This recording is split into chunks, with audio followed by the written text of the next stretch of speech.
Bonjour tout le monde, ravie de vous retrouver. Bienvenue sur le podcast de Marie-Christine ou Macri Sérindé, Macri. Je suis ravie de vous retrouver. Bienvenue pour un nouvel épisode. Bon, j'ai arrêté de compter, hein. Au bout de deux ou trois, je ne savais plus déjà à combien on en était, donc je mettrai en bas le titre et vous saurez le nombre d'épisodes parce que ça c'est trop compliqué pour moi, c'est très clair. Bienvenue, j'espère que vous avez passé une bonne semaine. Moi j'ai passé une bonne semaine, alors comme vous pouvez le voir par rapport au podcast précédent, je suis toute seule, il n'y a personne là. On va pas faire un épisode avec Lucie à chaque fois quand même.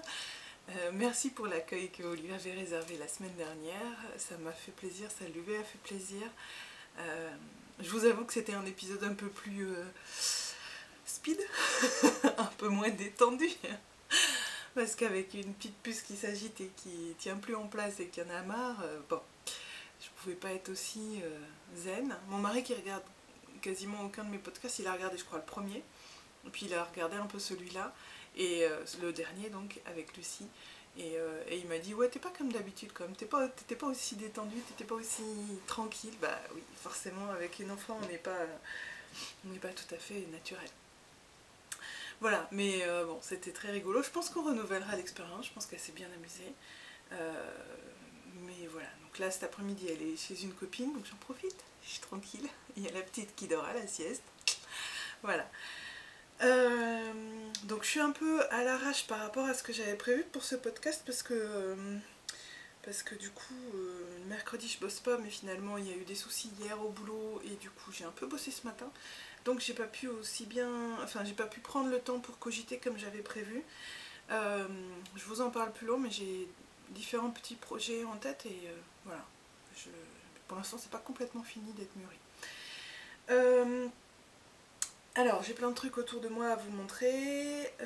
Par quoi? Ah oui. Aujourd'hui ça va être un petit peu différent. Je vais vous parler donc tricot comme d'habitude et je vais vous faire une partie broderie parce que ça fait un petit moment que j'ai envie de ressortir ma broderie, mes broderies, parce que j'en ai encore beaucoup, voilà, j'ai un peu mis de côté. Je brodais beaucoup avant d'avoir Élise, ma deuxième, et puis en fait avec la petite, avec la fatigue et les tracas de la première, puis la naissance de la deuxième, je travaille sur ordinateur toute la journée et je me rends compte que ma vue, travailler sur du point de croix, ou sur du... Moi je fais de la broderie sur des toiles de lin, du coup c'est très fin et j'ai plus la vue qui va. Et du coup pour ça le tricot c'est parfait parce qu'on a moins besoin de voir les détails, même en tricotant des petites chaussettes c'est quand même pas aussi précis. Mais ça me donne, j'ai quand même très envie de m'y remettre, hein, et c'est le podcast de Lalu qui m'a donné envie de m'y remettre. Ça fait plusieurs fois qu'elle en parle dans ses podcasts. Elle fait une partie broderie, une partie tricot, et voilà. Et entre mon envie depuis quelques temps et le podcast de Lalu, je me suis dit bon allez, je m'y mets aussi, je vous en parle un peu. Au moins je peux vous montrer des trucs que j'ai finis parce que j'en ai fait des tonnes de broderie. Et puis ça fait un moment que voilà, j'en ai deux en cours que j'aimerais finir parce que j'en ai des tonnes en cours. Et je vais vous en parler un peu, on verra si elles avancent ou pas, mais voilà, ce sera l'occasion de vous en parler. Voilà. Donc je dis une partie tricot, une partie broderie, avec peut-être quelques digressions et blabla au passage, comme d'habitude quoi. Moi je peux pas rester sur un truc trop ferme, il faut forcément que ça parte en vrille. Voilà. Je vous montre ce que j'ai en cours en tricot. Alors la dernière fois, mon dieu, je me suis rendu compte après en m'écoutant, en rajoutant les notes sur le podcast, que j'ai dit deux fois quand même. J'ai dit deux fois je crois ce que j'ai en cours de tricot. Voilà, la phrase que je viens de dire juste à l'instant. Ce que j'ai en cours de tricot je crois. Mais c'est horrible, c'est pas du tout français. Hein. Donc ce que je tricote en ce moment, ou ce que j'ai sur les broches. Voilà, là c'est beaucoup plus clair. Ce que j'ai sur mes aiguilles, sur mes broches, tout ça. Alors j'ai un en cours qui est plus trop un encours, qui est un truc à défaire, enfin qui est en partie défait. Ce sont mes fameuses chaussettes, dont je vous parle depuis un bon moment déjà. Mes chaussettes Monkey Socks. Je sais pas si le pattern que j'ai trouvé correspond au pattern exact de Cookie A. C'est celui-là le pattern que j'avais trouvé sur internet. La photo est un peu space. Donc c'est des chaussettes que j'ai fait donc pendant mes vacances. Donc c'était bien, c'était mes chaussettes de vacances, j'aimais bien l'idée et tout ça. Et j'avais décidé de faire un talon after soak heel, c'est-à-dire un talon après coup. Voilà, c'est ce que j'ai fait. Donc je vous en ai parlé dans les précédents podcasts, pas le précédent mais ceux d'avant. Je vous avais parlé des différentes anecdotes, on va dire, qu'il y a eu sur ces chaussettes. Je vous avais montré que j'avais marqué le talon et qu'ensuite il ne restait plus qu'à le faire, chose que j'ai fait. Voilà. Donc j'ai fait le talon. Alors je pense qu'il ne faut pas que je m'approche trop, que je vous montre comme ça. Voilà.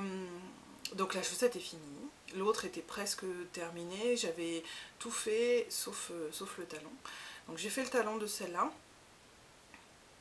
et je me suis rendu compte qu'en fait avec le talon, ici ça sert, enfin comment vous dire, si j'enfile, on va dire que c'est mon pied. Je ne vais pas vous l'enfiler sur mon pied pour de vrai. Alors si j'enfile, en fait ici il y a le coup de pied. Voilà, si on fait comme ça. Ici il y a le coup de pied là.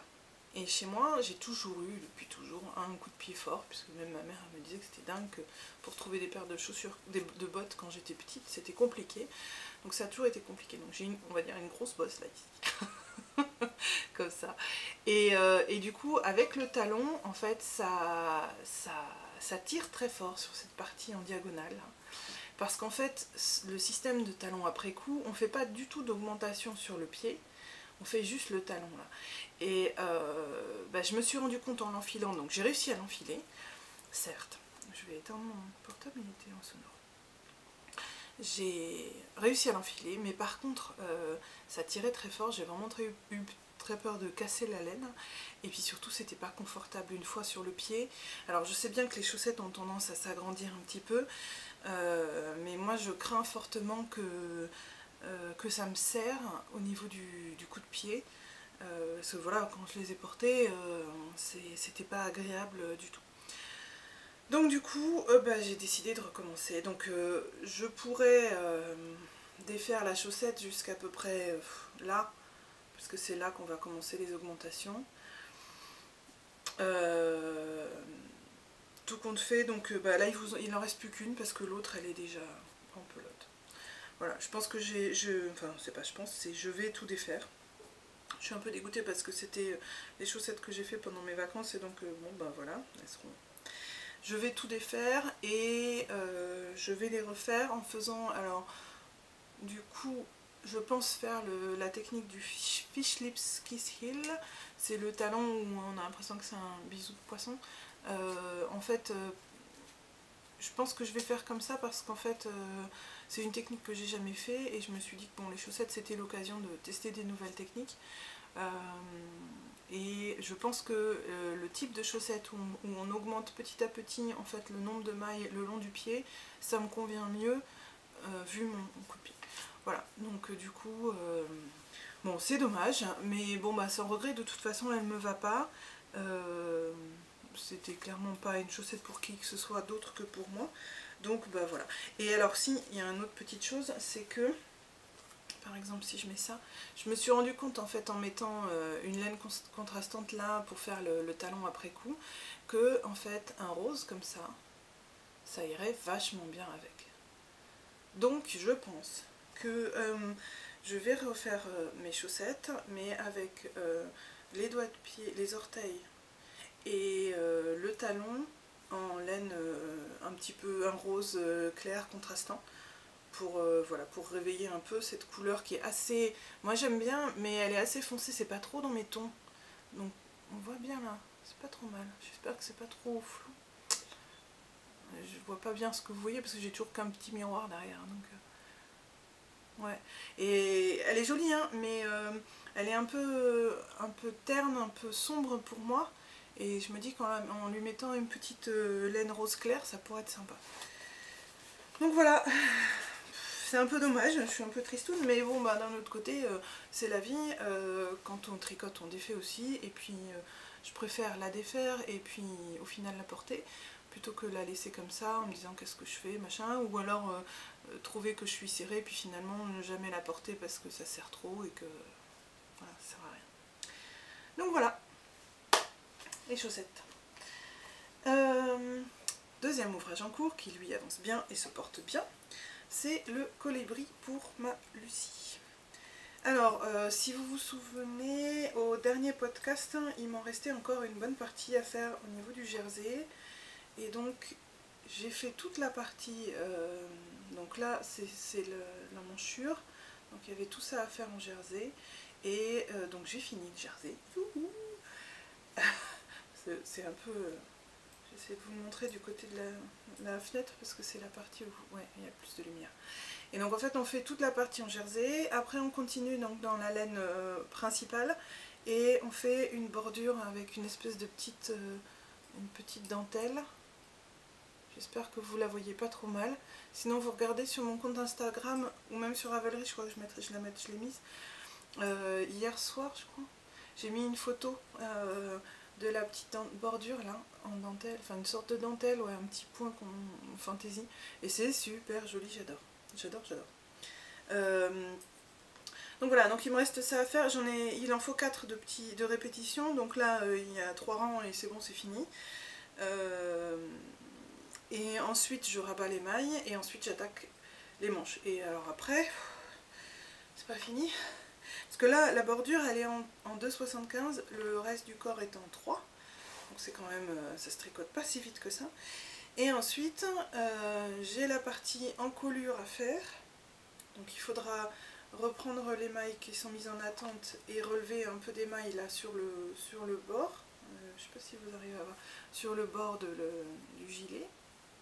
Ici, donc je fais ça, et puis de l'autre côté. Pour faire l'encolure, et ensuite je relève les mailles tout le long d'un côté, je fais une première bande de boutonnière et je relève toutes les mailles de l'autre et je fais la deuxième bande de boutonnière.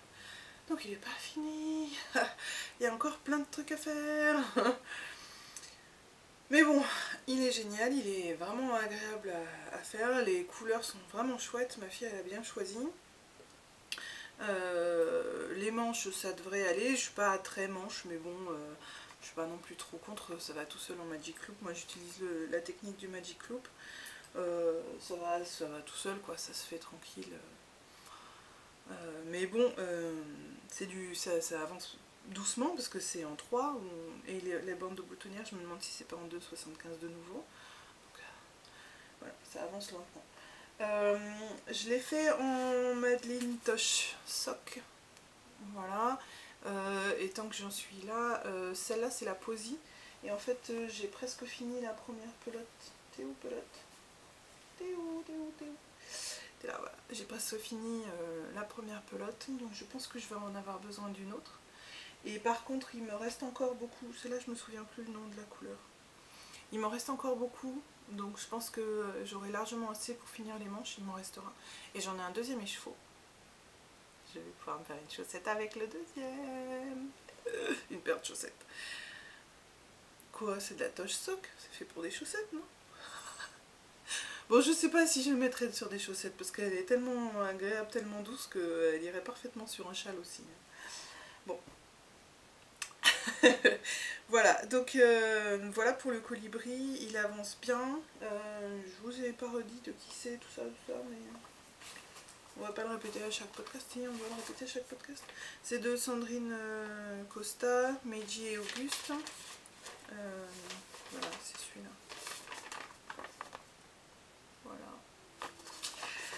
Voilà, je me régale pour le moment, la partie un peu gonflante en jersey est passée, donc là, la suite, ça me plaît. Bon, il y aura quand même tout ce qui est maille à relever pour faire les bandes de boutonnières, là c'est un petit peu... ça peut être un petit peu long, mais bon, on va voir ce que ça donne. Voilà pour celui-là. donc celui-là, ouais, je me régale. L'autre en cours, alors c'est celui que je prends dans le train avec moi pour tricoter, donc matin et soir, donc il avance plus ou moins vite, ça dépend en fait si je vais au boulot en voiture ou pas. Parce que si j'y vais en voiture, je tricote pas. Si j'y vais en train, ce qui est beaucoup plus sage et raisonnable parce que ça coûte moins cher, je tricote. Mais d'un autre côté, y aller en train, c'est gonflant.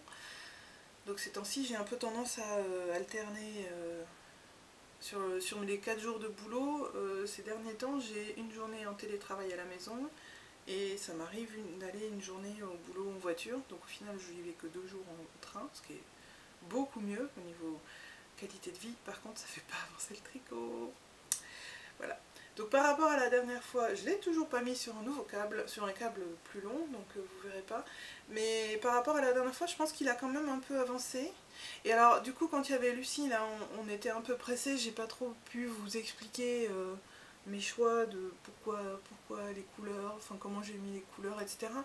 En fait, ce que je voulais vous dire, c'est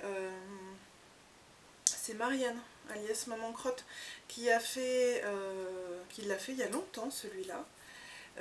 Et j'ai l'impression que je tricote à peu près aussi lâche que Marianne.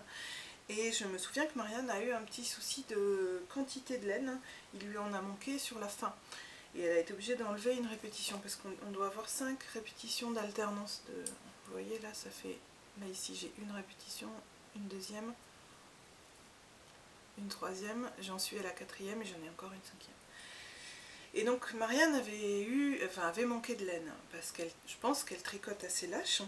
Normalement le patron est prévu pour qu'on ait assez de laine, seulement comme je tricote à peu près comme elle, je pense, j'avais gardé ça en tête et je m'étais dit méfiance. Bon, je pense que j'en aurai largement assez parce que, donc, comment elle s'appelle celle-là? Brume d'automne. Brume d'automne, celle-là, j'en ai largement assez puisque en fait, une fois que j'ai fait les 5 répétitions, donc il y a une bande de couleur unie à faire là, ensuite répétition de motif et à la fin répétition avec l'autre laine, donc c'est celle-là. Donc celle-là j'en aurai assez et puis je tricoterai je pense jusqu'à plus de laine, n'importe. Donc celle-là j'en aurai assez. C'était celle-là où je me demandais si j'en aurais assez, mais en fait il m'en reste encore un bon petit paquet, bon, c'est pas très significatif là à l'écran. Mais il m'en reste quand même un bon paquet et donc je pense que j'aurai assez pour pouvoir faire la 5e répétition parce que là j'en suis au milieu de la 4e répétition, donc j'en ai plus qu'une et demie de répétition à faire, donc je pense que ça devrait aller. Et en fait si je vous explique tout ça, c'est parce que c'est pour cette raison que j'ai mis la bande rose en bas, c'est que je voulais absolument avoir assez de rose et je me suis dit que si jamais je devais raccourcir, il me manquerait peut-être du rose. Si j'avais mis le beige ici, j'avais peur qu'il me manque du rose à la fin, là, sur la bande à rajouter ici. Et comme je voulais absolument utiliser un maximum de rose, parce que je voulais que ce soit la couleur qu'on voit le plus, j'ai commencé par le rose. Et de cette manière, en fait, les mailles glissées, on aura plus de mailles glissées en rose qu'en gris, puisqu'on fait 5 répétitions. Je ne sais pas si vous voyez, on fait 5 répétitions, donc on a rose, gris, et on va avoir de nouveau rose en mailles glissées. Et voilà, c'est exactement ce que je voulais, parce que je voulais qu'on voit plus le rose que le gris. Voilà. Il est déjà immense, là si on tire un tout petit peu, il est très très grand. Il va être encore plus grand après, je vais me régaler, il va être chaud, il est tout en mousse, ça va être le châle doudou de cet hiver là. Je me régale à le tricoter et je vais me régaler à le porter. Je l'adore déjà. Voilà, il est super agréable.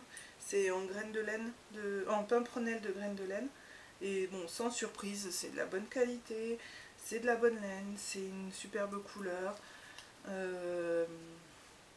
Voilà, les laines teintes à la main, on ne sait jamais trop comment elles tiennent, on ne sait jamais trop sur la durée ce que ça peut donner. Et c'est vrai que les graines de laine, voilà, il n'y a pas de surprise, c'est de la bonne qualité. Ça tient, ça dure, c'est doux, ça feutre pas, c'est magique. Voilà. Donc voilà pour celui-là. Et sinon, j'ai attaqué un nouveau truc.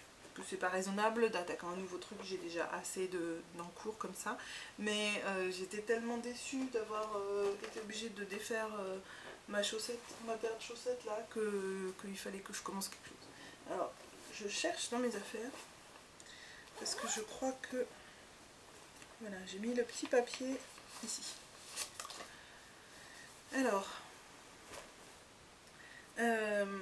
donc ça faisait un moment que c'était dans mes projets de faire la memory blanket.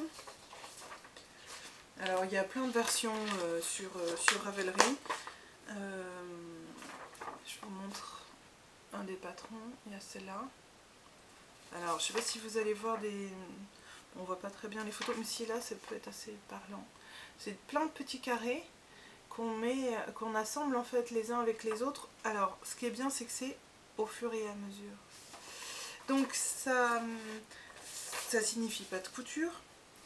Et la façon dont on tricote le carré, donc c'est un patron qui est gratuit hein, sur Ravelry. Il y a une version française, il y a une version anglaise, il y a plein de versions différentes, il y a plein de traductions en tout genre. Et donc je disais oui, la façon de le tricoter fait que on fait justement le système d'une maille glissée en début de rang. Et donc du coup, quand on a à relever les mailles pour faire un carré, le carré suivant, c'est super facile à relever. Donc voilà, donc c'est tout petit, enfin, on fait des tout petits carrés, hein, c'est 20 mailles d'un côté, 20 mailles de l'autre, 20 mailles de côté. Donc c'est super rapide, et par contre, voilà, ça permet de finir des restes de laine. Alors là ici, ce violet là, c'est pas du tout, vous le voyez bleu foncé, mais il est violet en fait. C'était celui que j'avais utilisé pour mon Briome. Vous reconnaissez cette laine là qui a servi pour le Haruni. Voilà, donc voilà ce que j'ai fait pour le moment. Et en fait je compte bien utiliser... Alors normalement la memory blanket, elle est faite pour les restes de laine à chaussettes. Moi j'ai décidé que je m'en servirais pour mes restes de laine fingering, de type fingering. Donc il y aura des laines à chaussettes dedans, mais il y aura aussi des restes de laine fingering. Parce que j'ai des fonds de pelote dont je ne sais pas forcément quoi faire et j'avais au départ, voilà c'est ça que je voulais vous dire, j'avais au départ commencé, je vous en avais d'ailleurs parlé, j'avais commencé le Unicorn parallélogramme de Steven West, sauf que, alors il est joli, hein, voilà ce que j'en avais fait, sauf qu'en fait je n'arrive pas à trouver quelle couleur irait ensuite. Et puis surtout j'ai l'impression que ça va être... en fait c'est censé être une espèce de châle écharpe. Et moi je sens que chez moi ça va être un truc bariolé, tellement bariolé que un portable... Déjà j'ai des trucs colorés, je porte que des couleurs tout le temps. Mais alors j'ai l'impression que si en plus je me fais un châle écharpe encore plus bariolé que mes vêtements, je vais jamais réussir à le porter, enfin ça va vraiment faire clown quoi. Donc... je le sens pas. Donc en fait je vais le défaire et voilà, ça me convient pas. Donc du coup je me suis dit que les restes de laine que j'avais là pouvaient largement servir. Et si vous regardez, bon, je vais pas utiliser tout à fait la même aiguille, mais si vous regardez ce petit carré là vert ici, c'est la même laine que là, ici, bon, un carré vert, je peux en faire un paquet avec ce reste là. Ah, viens là. Donc voilà. Donc j'en viens... donc voilà, je me suis dit que j'allais défaire celui-là. J'ai enlevé déjà les aiguilles. J'allais le défaire et réutiliser les restes de laine. Peut-être pas tous, parce qu'il y en a où j'ai assez... Par exemple, le blanc que j'avais voulu mettre là, mais qui finalement on voit pas trop qu'il est bariolé. J'en ai encore assez, j'en ai tout ça. C'était ça, celle-là, c'est un The Uncommon Thread. Je sais plus comment il s'appelait. Je sais pas si j'ai l'étiquette dans les parages. Non, j'ai pas l'étiquette. Et en fait, peut-être c'est celle-là. sais pas, j'ai paumé l'étiquette. C'est genre confetti ou quelque chose comme ça. Je crois que c'est confetti. Parce que c'est un blanc gris avec plein de petits confettis dedans. Et je pourrais peut-être essayer de m'en servir dans autre chose plutôt que là-dedans où finalement on voit pas franchement les confettis. Donc voilà, ça me convient plus trop cette formule là. C'est un peu brouillon tout ce que je vous dis, hein. Je me suis un peu dispersée. Donc tout ça pour vous dire que ma memory blanket que je vais faire là, elle va utiliser des restes de laine fingering et pas que des restes de laine à chaussettes. Voilà. Donc là pour l'instant elle est toute petite. Quand j'ai dit à mon mari et à ma fille que ce serait une couverture, ils m'ont regardé avec des yeux ronds genre mais t'as fumé, tu vas jamais réussir à faire de ça une couverture. Et alors? J'ai peut-être fumé, oui, et alors? Mais quoi? Je peux peut-être y arriver quand même. D'accord, c'est très ambitieux, mais on sait jamais, petit carré par petit carré, ça peut le faire. Ça va vite, un petit carré, c'est même pas une heure, c'est 3/4 d'heure, une demi-heure, donc c'est rapide. Hein. Donc, on va voir. Mais j'ai bien envie de continuer, et celle-là, elle peut être bariolée comme on veut, c'est pas gênant. C'est une couverture, c'est fait pour ça. Enfin, couverture où on verra la taille, je m'en fiche, à la rigueur, je continue jusqu'à ce que j'en ai marre. Donc j'en ai vu sur il y a 2 podcasts que je suis qui en font. Bon, bah, évidemment maintenant que comme j'ai pas noté ça sur mon cahier, j'ai oublié. Love So Cool, c'est une fille qui adore les chaussettes, les laines à chaussettes et qui, d'où le nom du podcast, et qui en fait à chaque fois qu'elle fait une paire de chaussettes, elle pique 5 grammes de sa laine à chaussettes pour en mettre sur sa memory blanket. Et il y en a une autre qui fait ça, je me souviens plus. Bon bref, on va passer 2 heures à essayer de se souvenir d'un truc. Donc voilà, tout ça pour vous dire que pour cette histoire de memory blanket, ce que je me dis c'est que là pour un carré il faut 5-7 grammes maximum de laine. Et du coup, j'ai vu sur certains sites américains qu'il y a des personnes qui font des échanges de fin des chevaux. Et en fait, je me demande si ça intéresserait des gens parmi vous de faire un cal sur du long terme, donc pas vraiment un cal, enfin, dans le sens où il n'y a pas vraiment de début, de fin, mais si ça intéresserait parmi vous, certains, ou certaines plutôt, de tricoter une memory blanket en même temps que moi ou au fur et à mesure et de faire des échanges de fin de pelote parce que là par exemple le vert dont je vous parlais tout à l'heure, là j'en ai assez pour faire je pense encore 3 carrés supplémentaires par rapport à celui que j'ai fait là parce que là j'ai pas utilisé la même taille d'aiguille. Pour le unicorn, j'ai utilisé, je crois, une taille d'aiguille 4. Alors que là, j'ai utilisé de la 2,75 pour pouvoir faire quelque chose de plus dense.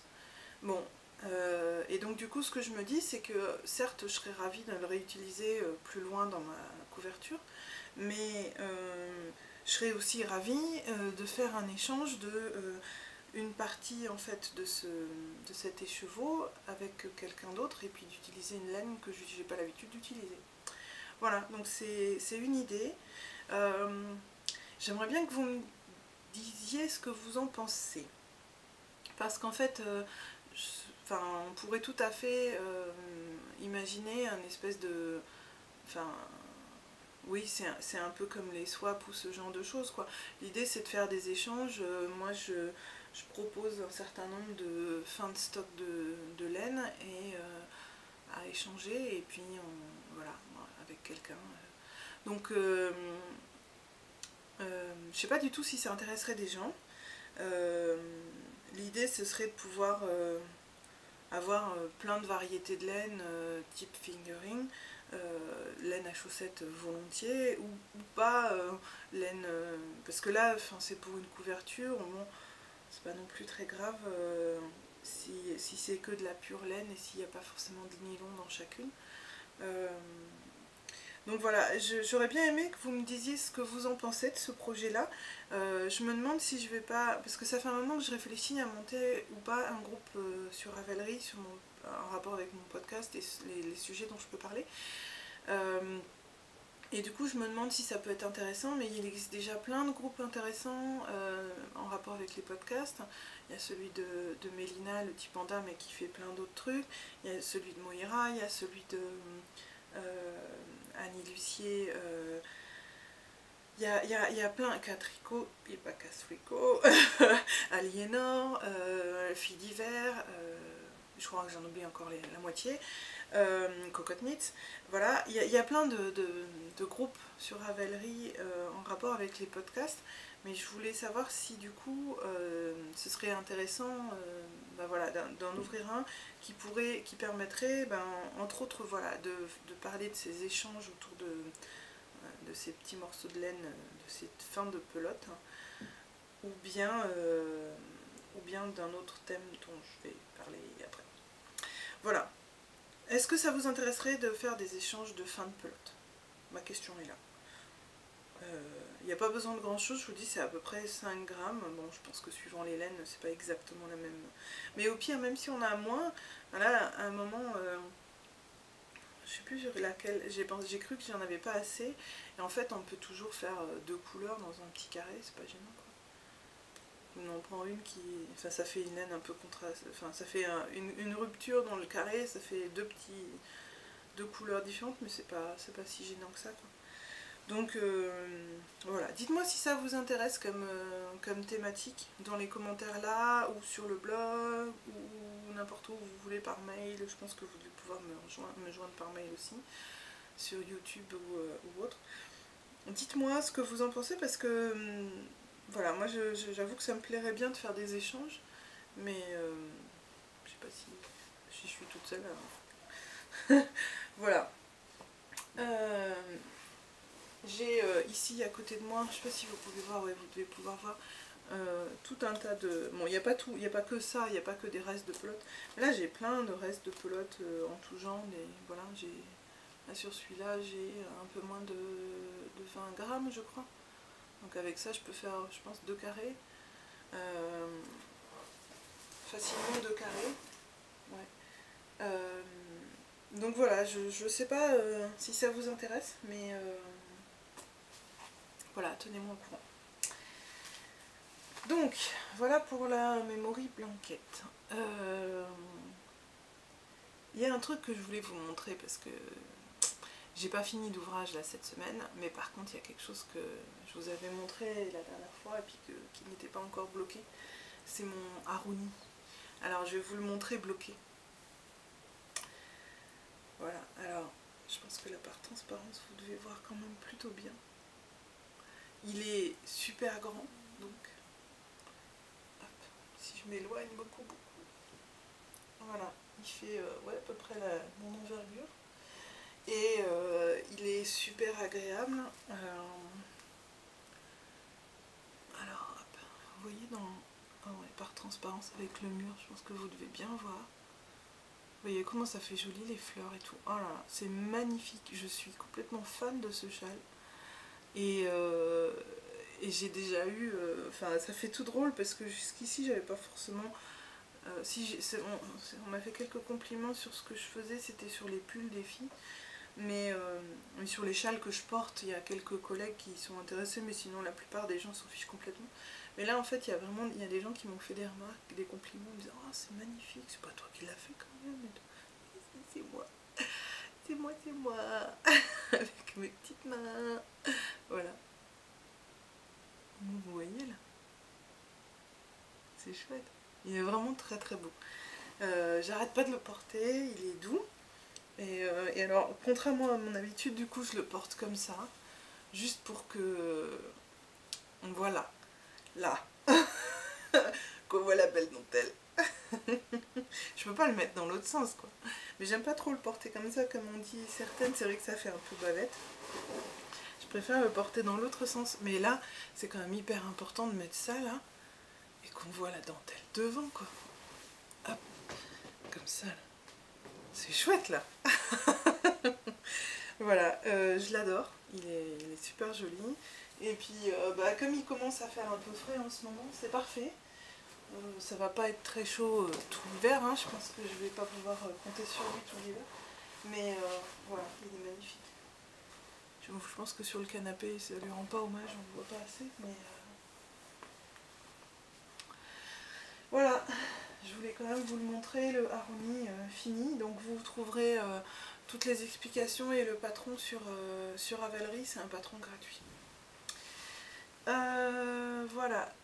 Sinon, j'ai tout noté, tout ce que je devais vous dire, parce que j'oublie sinon.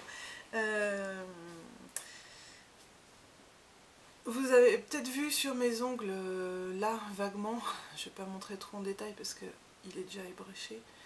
Le vernis que je porte aujourd'hui, c'est le A. England, c'est le Saint-Georges de A. England. C'est un vert profond, alors c'est plutôt pas mal à la caméra, là, la couleur rend plutôt bien. Et voilà, il est magnifique. Et comme tous les A. England, c'est vraiment une super qualité. Et moi je l'aime vraiment, il est très dense et du coup une seule couche suffit et on n'a pas besoin d'en rajouter une deuxième, ça tient, c'est parfait et c'est bien dense, enfin c'est pas transparent quoi, on voit pas à travers. Donc voilà, c'était la petite aparté vernis. Maintenant je vais vous parler broderie. Alors pour ceux qui veulent, que ça peut gonfler éventuellement, soit vous voulez arrêter là, soit sinon à la fin je reparlerai un peu blabla d'autres choses. Donc sinon vous pouvez accélérer pour aller à la fin sur la partie après la broderie. Donc je vais vous montrer deux ouvrages que j'ai terminés. Donc bon, tout ça c'était il y a longtemps parce que je vous dis j'ai plus touché à mes aiguilles de broderie depuis très très longtemps. Mais mes deux ouvrages voilà, deux types d'ouvrages que je peux avoir à faire. Alors, un c'est le Frø Ostern de... Alors je vais pas vous montrer l'affiche parce que de toute façon elle est toute petite et en plus je vais vous montrer l'ouvrage fini. De Stickversand Nicole Baut, ça veut dire joyeuse Pâques. Et voilà, c'est ça. J'aime bien le point de croix humoristique. Alors vous voyez comme c'est bien repassé, c'est absolument bien encadré, c'est magnifique. Ah oui, j'ai fait des tests, je crois qu'il faut pas trop que je m'approche. Par là vous devez le voir bien. Voilà, c'est un petit truc un peu humoristique, j'adore le petit lapin qui se balance sur ses oreilles. Hop. Voilà, donc là c'est du point de croix tout simple, qui m'a fallu quand même un petit peu de temps à faire, mais c'est surtout parce que j'ai arrêté de le faire 50 fois. Et alors un autre, c'est le Crimson Fire de Victoria Sampler. Et alors celui-là je sens que ça va être dur de vous montrer. Alors, ouais, si je le... Alors en fait si vous... Bon, je pense que vous verrez pas super. Peut-être que je rajouterai une photo, je verrai après. En fait, si vous regardez ici, il y a des trous, là, sur cette partie-là. Hop, vous voyez derrière, il y a des trous. En fait, là aussi, ici, et puis là. Donc là, il n'y a pas de point de croix du tout, c'est que de la broderie avec des points un peu originaux et spéciaux. Cette partie-là, ça s'appelle Hardanger. Bon, j'ai peut-être pas le bon accent, hein. Et en fait, on brode toute une partie, et puis ensuite, après, on coupe les fils de la toile. Et on flippe un peu à chaque fois, parce qu'on se dit que si on coupe la toile et qu'on fout tout le truc en l'air, on est foutu. Mais en fait, si on fait ça bien délicatement, c'est bon. Et puis après, les fils de toile qui restent, donc ceux qui sont au milieu, on les rebrode de nouveau. Bon, je ne sais pas si vous arriverez à voir bien suffisamment, mais... Et comme tous les modèles de... Moi je suis archi fan des modèles de Victoria Sampler, et comme tous ces modèles, il y a énormément d'explications. Là j'avais acheté la masterclass avec vraiment un maximum de détails sur comment faire les points, parce que tout ça ce sont des points différents, avec des fils plus ou moins originaux. Et il y a des perles aussi, et c'est un vrai régal à faire parce qu'en fait on est vraiment guidé. Alors tout est en anglais évidemment, mais c'est pareil qu'au tricot, une fois qu'on commence à connaître un petit peu une partie du vocabulaire, finalement on s'en sort, hein. retombe sur toujours les mêmes vocabulaires et on s'y retrouve. Moi j'adore les modèles de Victoria Sampler parce qu'elle nous tient par la main, elle nous dit vraiment voilà comment il faut faire, voilà, il y a des graphiques, des explications, tout est bien détaillé et c'est vraiment chouette. Donc voilà, je me souviens plus du tout les noms, je peux peut-être les regarder, mais les noms des points. Ah si, ça c'est les flammes Bargello. Alors, je m'approche pas trop, j'ai peur que ça fasse encore pire. Là en bas, et c'est vraiment très très joli. J'essaierai de voir si ça vaut le coup de mettre une image. Voilà pour celui-là. Et en fait celui-là on l'avait fait en... Alors comment ça s'appelait en broderie, je me souviens plus. Ça doit être Stitch Along, ça doit être un sale. On l'avait fait en sale. Donc c'est comme le cal, c'est-à-dire qu'on tricote tous en même temps. Là on brode tous en même temps. Et en fait on l'avait fait avec des copines, on avait acheté la classe en même temps et on avait parce que donc les masterclass que proposent les créateurs de broderie, y a des créneaux, on va dire ça va être pendant un mois ou pendant 3 semaines, 4 semaines, et toutes les semaines elle donne les explications pour avancer sur une partie du patron. Et donc ce qu'on s'était dit avec des copines ici à Paris, on s'était dit ben, on va le faire en même temps, et puis chacune avait fait avec des couleurs différentes. Moi je suis la seule à avoir suivi le rouge du modèle, mais j'avoue que c'est exactement mes couleurs quoi, ce rouge pétant feu, j'adore. Il y a eu toutes sortes de couleurs qui ont été faites, c'était vraiment très très joli, et puis le fait de le faire ensemble c'est vraiment agréable parce que ça permettait d'échanger, de nous motiver sur les avancées, etc.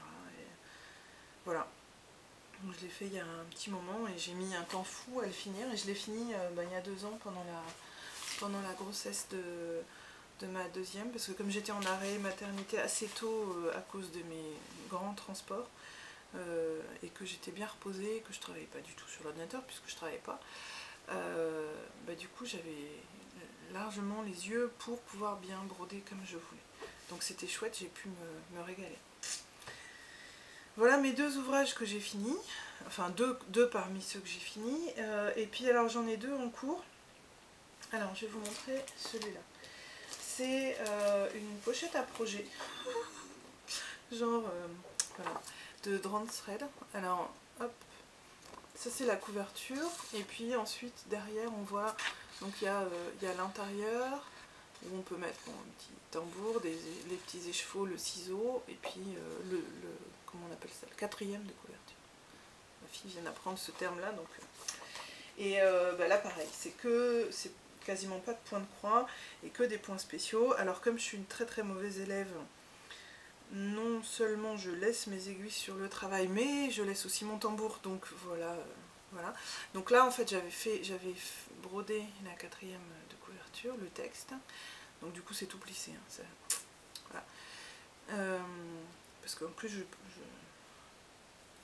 en fait si j'enlève mon tambour j'ai pas fini, je vais avoir encore plus de mal à m'y remettre, donc c'est pour ça que je laisse les tambours sur les ouvrages, mais c'est pas bien du tout. Et voilà, avec les plis et la lumière, voilà ce que j'avais commencé à faire. Mais j'ai fait plus que ça parce qu'en fait il y a plein de morceaux de toile qu'il faut broder séparément et qu'il faudra ensuite assembler. Et donc je les avais tous faits quasiment, voilà. Hop, un autre, bon je passe vite, hein, c'est assez rapide. Là c'était un petit truc. Je sais plus à quoi ça correspond celui-là. Si ça doit être pour mettre le ciseau. Après il y a des petites parties. Donc j'ai tout matelassé. Je pense que ça doit être dans ce sens-là. J'ai pas matelassé. J'ai tout marqué en fait les toiles pour savoir le milieu, etc. Pour pouvoir ensuite les placer au moment de la couture. Et ça, les petites fleurs. Donc en fait là, de cette partie-là, il me reste plus à faire que le motif principal sur la couverture. Et ensuite, j'ai plus qu'à assembler, tout sera prêt. J'avais fait exprès de commencer par toutes les petites choses, en me disant que ça me permettrait d'avancer plus vite et d'arriver à... Enfin, de voir la fin plus vite, hein, si je n'avais plus que la grosse partie à faire en dernier. Et voilà, ouais, j'ai pas fini. Parce que là, donc j'en suis à l'arbre. Si on regarde ici, là c'est la partie de l'arbre. Et si on regarde par rapport à la photo, donc vous allez peut-être pas forcément voir. Moi, enfin, il me reste plus tant que ça. Hein. J'ai cette petite partie-là à faire à côté de l'arbre et la partie du bas. Et normalement, ça doit être bon. Donc, j'ai plutôt bien avancé. Donc, j'avais fait ça, ouais, voilà, pendant la grossesse de ma fille parce que j'avais une bonne vue. Et j'aimerais bien m'y remettre. Parce que, voilà, c'est que des points spéciaux. J'adore ça. Il n'y a pas un seul point en point de croix en fait, mais le point de croix aussi j'aime beaucoup, mais là c'est complètement différent, puis on brode avec des fils de soie, des fils un petit peu originaux, et ouais, c'est ça fait des super effets quoi. Donc voilà pour celui-là, c'est un de ceux sur lequel j'ai envie de me remettre bientôt. Et le deuxième, alors c'est pareil, c'est du presque fini, mais pas tout à fait. C'est une des 4 saisons de Mirabilia. Alors, hop, je vais voir, je pense là. Donc c'est l'automne, comme vous pouvez le voir. Qui est vraiment bien avancé. Voilà. Il reste plus que donc, le visage à faire et toutes les perles à mettre. Donc là, en fait, on ne le voit pas sur la photo, mais il y a plein de perles à rajouter pour faire... ça c'est par contre, pour le coup, c'est que du point de croix. Et les perles, ça permet de faire un petit peu du relief, de la couleur, de la brillance. C'est typique des modèles de Mirabilia. Et j'adore Mirabilia, j'adore ces modèles. J'ai acheté les 4 saisons en fait pour le faire. J'étais un peu embêtée parce qu'en fait, j'ai de la toile pour faire 2 saisons. Et j'aurais voulu trouver exactement la même toile de lin pour faire les 2 autres. Et je ne sais plus où je l'ai acheté. Et j'ai jamais retrouvé exactement la même douceur, la même souplesse dans la toile de lin. Parce que, donc, ouais, moi je brode beaucoup sur du lin ou des... je me souviens plus le nom, mais des toiles qui ressemblent à du lin en fait. Et c'est vrai que le lin a tendance à être un petit peu rêche. Et celle-là est vraiment hyper douce, hyper agréable, très régulière au niveau du tissage. Et j'étais déçue parce que voilà, quand je me suis rendu compte que j'avais pour faire deux morceaux, 2 saisons seulement et pas les 4, voilà. Et même mon mari aimait beaucoup ces broderies-là. Donc voilà, j'aimerais bien m'y remettre. J'avais commencé le printemps, je crois. Et au départ, mon mari m'avait dit, bah écoute, quand on est en automne, tu brodes l'automne, quand on est en hiver, tu brodes l'hiver, etc. Et puis, si t'as pas fini dans une saison, l'année d'après, tu reprends. L'idée était sympa. Bon, l'automne, c'est tout à fait mes couleurs, donc j'ai carburé dessus. Après, j'ai attaqué sur le printemps, après un gros trou, et puis après, voilà. Donc, l'automne, là, il me reste vraiment presque plus rien à faire, donc j'aimerais vraiment la finir. Parce que il n'y a plus que des perles à mettre et voilà, et ça fait toujours un ouvrage fini en plus, c'est pas mal. Voilà, voilà pour la petite aparté broderie.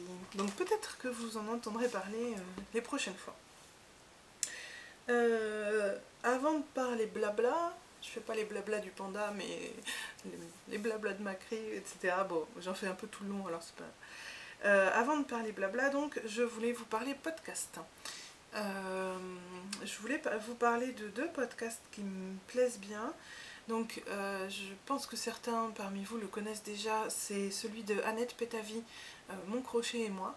Donc c'est un podcast audio que j'ai découvert il y a un petit moment déjà, et il n'y a pas longtemps j'ai pris le temps en fait sur iTunes de télécharger les podcasts.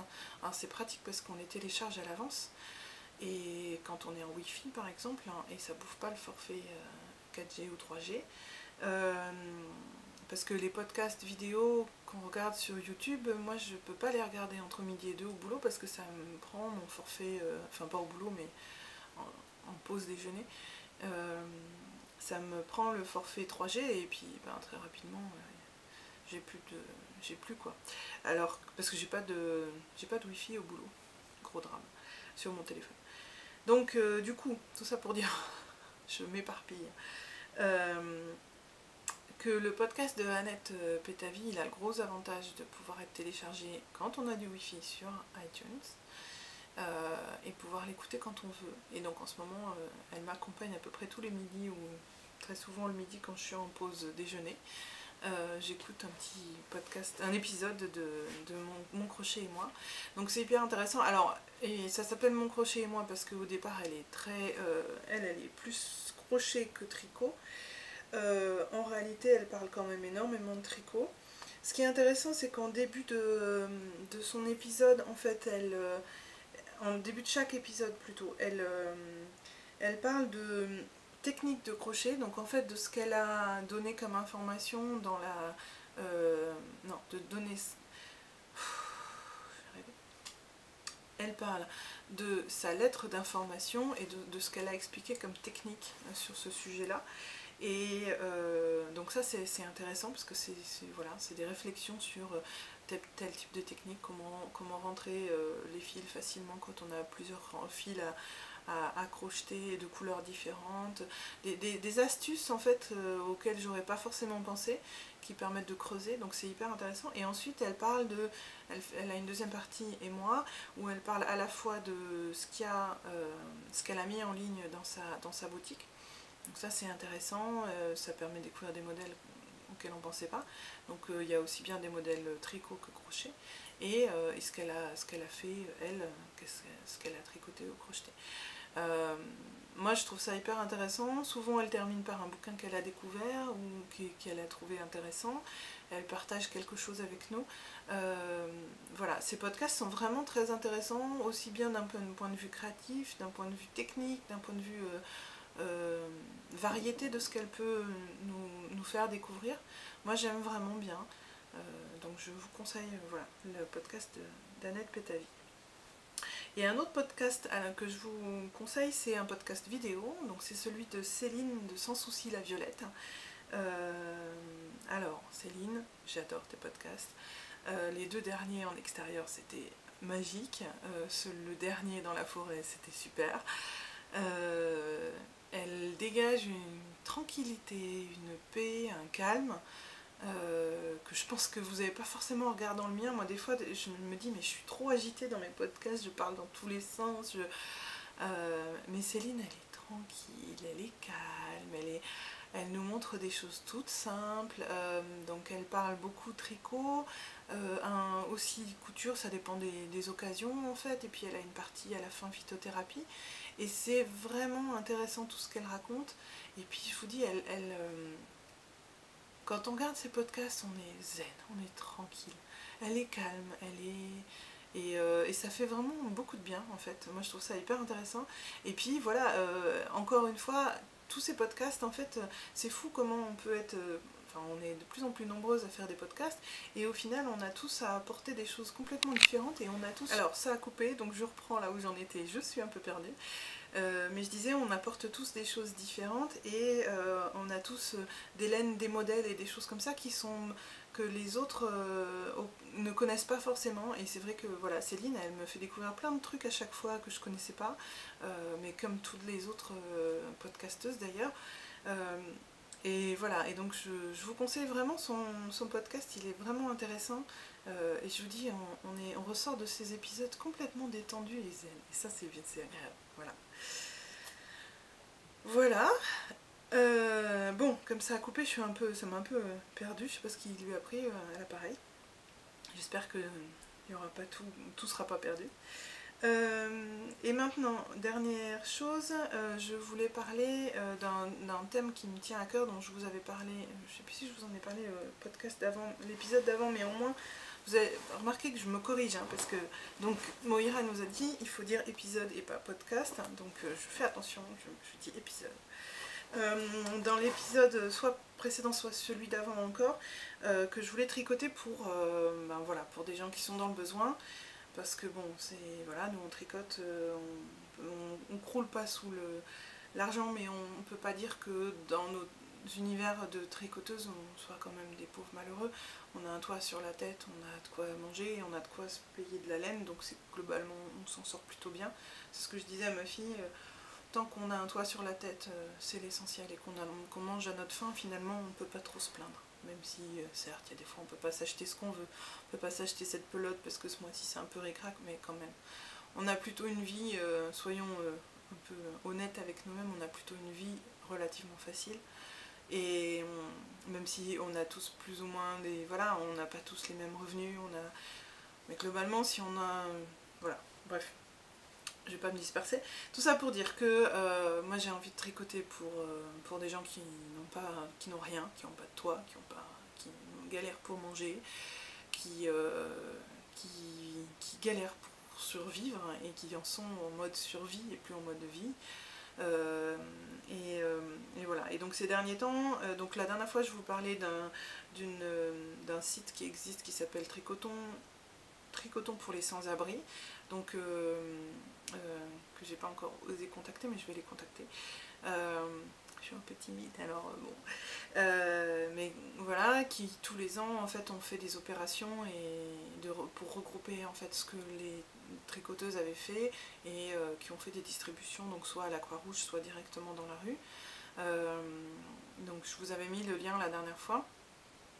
Il y a un autre groupe, hein, c'est Feeling Hook Today, qui fait une opération Prends pas froid. Donc le principe est de tricoter quelque chose et de l'abandonner dans la rue, accessible en fait pour des gens qui sont à la rue. Donc c'est le même principe que d'abandonner les amigurumi, pour les petites peluches tricotées ou au crochet pour s'amuser. Là c'est l'idée de se dire bon ben on abandonne aussi pour que derrière, si quelqu'un peut avoir un peu plus chaud autour de sa tête ou de son cou, ben, ou de ses mains, tant mieux pour lui quoi. Voilà, et puis j'ai découvert tout récemment une personne dont le pseudo est Rose Chiffon, je sais pas, j'ai pas du tout regardé son prénom, qui fait suivre en fait, si j'ai bien compris, le hashtag Knit for Them, qui est un hashtag qui a été lancé côté Amérique et Angleterre, ou peut-être que Angleterre, je n'ai pas bien regardé, je suis désolée, j'ai mal préparé mon truc. En fait l'idée c'est toujours la même chose, c'est de tricoter pour les gens qui sont à la rue, et là l'idée ce serait de tricoter pour les réfugiés qui vivent une vie très difficile ces derniers temps et qui essayent d'arriver en Europe et qui sont très mal reçus par nos gouvernements, et c'est une honte. Mais bon, je vais pas m'étendre là-dessus parce que le sujet n'est pas de parler de ça, mais voilà, l'idée c'est d'essayer de se dire que c'est bien de tricoter pour nos chéris et nos enfants et nous-mêmes, mais on a largement assez de quoi tricoter aussi pour d'autres qui eux n'ont rien, et voilà. Donc l'autre raison pour laquelle je pense que je vais peut-être ouvrir un groupe sur Ravelry, c'est justement voilà, pour essayer de parler de tout ça, qu'on puisse regrouper ces opérations-là, et essayer de lister toutes les opérations qui existent pour pouvoir se dire bah, moi je voudrais participer, et éventuellement s'organiser des échanges s'il y en a parmi vous qui ont de la laine mais qui n'ont absolument pas le temps de tricoter, voir si on peut faire des envois pour d'autres qui n'ont pas de laine mais qui ont du temps pour tricoter. Voilà, l'idée ce serait d'être à plusieurs pour tricoter pour des gens qui en ont vraiment besoin. Voilà, c'est mon idée. Alors c'est encore un peu brouillon, j'ai pas le temps de réfléchir autant que je voulais me poser vraiment, mais l'idée ce serait ça, ce serait de se dire de pouvoir ensemble participer à des opérations pour tricoter ou coudre, hein, parce que j'ai vu qu'il y avait aussi, alors je me suis pas encore assez penchée sur le sujet, mais il y a aussi la possibilité de coudre. Il y a un patron de Snood que j'ai vu passer qui est assez rapide à faire en couture pour éventuellement aussi pareil faire des snoods bien chauds pour les gens qui sont dans la rue. Voilà, c'est quelque chose qui me tient vraiment à cœur. Enfin, moi je travaille dans un domaine, je travaille en informatique, je travaille pour des clients qui sont globalement des grosses boîtes. Dans ma vie de tous les jours, le métier que je fais, c'est pas du tout humanitaire, enfin je vais pas... ça n'aide pas grand monde d'un point de vue humain, et et ça me manque en fait de pas pouvoir faire quoi que ce soit pour tous ces gens qui sont dehors. Enfin, depuis que je suis môme, je me dis un jour quand je serai riche, je ferai venir les SDF, je les ferai venir vivre chez moi et je réserverai une pièce pour que les SDF puissent vivre chez moi. Évidemment, dans les faits, je ne l'ai jamais fait, et puis maintenant j'ai une famille, j'ai des enfants, et je ne sais pas si j'oserais le faire tout simplement. Et puis si je saurais le faire, parce qu'il faut pouvoir savoir parler à ces gens sans qu'ils se méfient, sans qu'ils prennent du recul et qu'ils se disent oula, t'es qui toi, qu'est-ce que tu me veux. Et puis je pense que il faut trouver un juste milieu, et il ne faut pas non plus avoir un regard de pitié, parce que je pense que c'est pas du tout ce dont ils ont besoin. Ils ont besoin peut-être d'aide, mais ils n'ont pas besoin de notre pitié, loin de là. Et je pense que c'est pas facile en fait toutes ces histoires, quand je me disais oui, quand je serai plus vieille, je pourrais leur donner tout ce que j'ai, je pourrais, si j'ai de l'argent, je vois pas pourquoi. Certes, alors donc oui, les vêtements des filles qui sont trop petits, on les donne à la Croix-Rouge et autres associations humanitaires, mais j'ai jamais l'impression de faire assez, et quand je vois que voilà, dans nos pays, on a des gens comme ça qui viennent, qui arrivent et qui essayent de simplement survivre, hein, qui quittent leur pays en catastrophe et qui risquent leur vie et la vie de leurs enfants pour juste survivre, je me dis mais et moi, qu'est-ce que je fais? Qu'est-ce que je fais pour eux? Ben, pas grand-chose en fait. Pas grand-chose, parce que c'est pas assez, clairement pas assez. Donc voilà, mon idée, c'est de se dire faire un petit peu plus que jusqu'ici je n'ai fait. C'est pas énorme, mais si on est un peu plusieurs à faire un petit peu, peut-être à la fin ce sera toujours quelque chose, enfin toujours ça de prix, quoi. Voilà, donc c'est un peu brouillon là tout ce que je vous dis, mais en gros voilà, tricoter des bonnets, des écharpes, des snowds pour les gens qui ont rien, et puis participer à ces opérations là. Je pense que voilà, c'est la raison pour laquelle je voulais, je pense, ouvrir un groupe sur Ravelry, c'est aussi pour pouvoir se dire, ben, sensibiliser les gens et leur dire allez-y, allez-y. Un petit bonnet c'est rapide à faire, enfin un petit, une tête d'adulte c'est pas si petit, mais bref, un bonnet pour adulte c'est pas si long que ça à faire, ça prend pas très très longtemps et ça peut aider. Et puis on a tous des laines dont on ne sait pas quoi faire, moi là oui, c'est ça dont je voulais vous parler. Moi j'ai un vieux truc fil d'art que j'avais fait à Lucie, qu'elle ne portera jamais parce qu'il est moche comme tout, je l'aime pas, et voilà. Et je me dis que la laine que j'ai là, j'en ai plein du coup, regardez-moi cette horreur. Donc c'est une laine comme ça. C'est pas moche hein, je crois que c'est de la Bergère de France. Je sais pas si c'est fil d'art ou Bergère de France. Voilà, c'est moche, c'est une serpillière. C'est un truc hideux que j'ai fait en point mousse il y a longtemps. La couleur est jolie. Et en fait, ce que je vais faire, c'est que je vais tout défaire et je vais réutiliser cette laine pour faire des snoods et des bonnets. Je pense que j'ai largement assez pour en faire au moins un snood et un bonnet. Voilà, et je pense qu'on est nombreuses dans ce cas-là à avoir des laines comme ça qu'on n'aime plus, qui nous servaient pas, ou qu'on a gardé en pelote en stock dans les cartons. Et voilà, et ça ne coûte pas tant que ça de donner un peu de nous, quelques heures de nous, pour ces personnes-là qui espèrent juste déjà survivre, quoi. Voilà, j'arrête de donner des leçons, je vais vous laisser sur ces mots. Ah si, j'avais quand même une petite chose à faire, enfin à vous dire. Le samedi 19 septembre, c'est la fête de la lumière à Chartres. Et donc voilà, il y a des illuminations particulières. Donc pendant tout l'été, il y a eu des...